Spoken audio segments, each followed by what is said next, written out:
Normally, upholding the law made Safire feel good and right and worthy. This time, it made her one of them. The Lumina who beat women in the street. The Empress who executed people without a trial. Safire quickly glanced around the table. Rafe was deep in conversation with Caspian.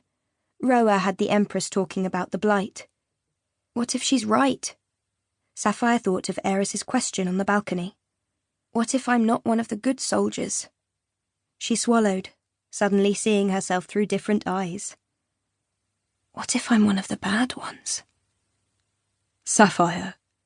Leandra executed those pirates you brought her without a trial, Dax. He nodded. I know. She frowned up at him. You know? It's not a decision you or I would have made. He looked down to his plate, the line of his jaw hardening a little. But we can't go around imposing our ways of doing things on everyone else. The laws of the Star Isles are the laws of the Star Isles, and while we're guests here, we need to abide by them. It's not our place to interfere.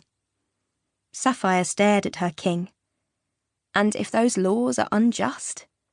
He glanced at her. What if they are just? You and I have never had to deal with pirates, Saf. Leandra has to. There may be good reason for not giving them trials. Safire felt her body was turning to stone. Are you listening to yourself? She whispered. Dax had never cared if Safire challenged him. In fact, he welcomed it. He always wanted her opinion, most especially when it was contrary to his, because he respected and admired Safire. Because in arguing with her, in talking through the issue, Dax came out the other side better prepared to make whatever decision needed making. Now, though, instead of arguing back like he usually did, his eyes darkened and he looked away from her. What would you have me do? He kept his voice so low it was almost a whisper. Challenge her. Condemn her laws. Tell her you won't catch the criminal you promised to catch for her. Safire opened her mouth to respond, only to find she didn't have an answer. We need her, Safire.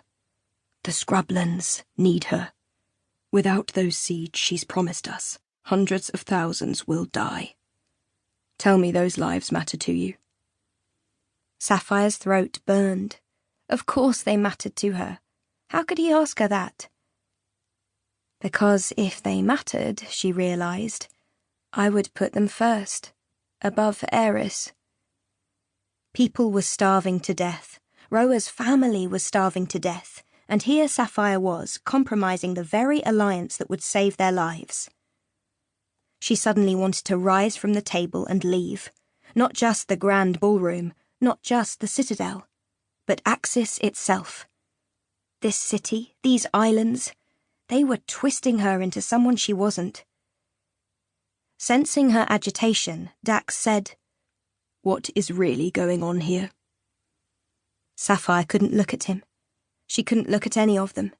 So she stared down at the dead fish on her plate and said, I killed a man I hated once. That decision haunts me. I won't kill a girl She stopped herself, afraid to say the words aloud. Dax turned to her a little more, casually resting his elbow on the top of his chair as he reached for his goblet. But he didn't drink.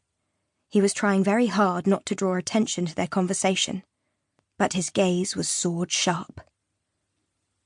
Saf, he said gently. This is the same thief who ran you ragged back in Firgaard. All you wanted was to lock her up. Safire studied the fish's blackened scales and limp fins as she thought. Things have changed since then. She tortured you on Jemson's ship. Actually, Safire said, knowing she was grasping, she had other people do the torturing. She thought of Eris watching as Jemson's men dunked her head again and again into the water, trying to break her, to force information out of her. Dax threw her a strange look. Safire. She was losing him. She could hear it in his voice.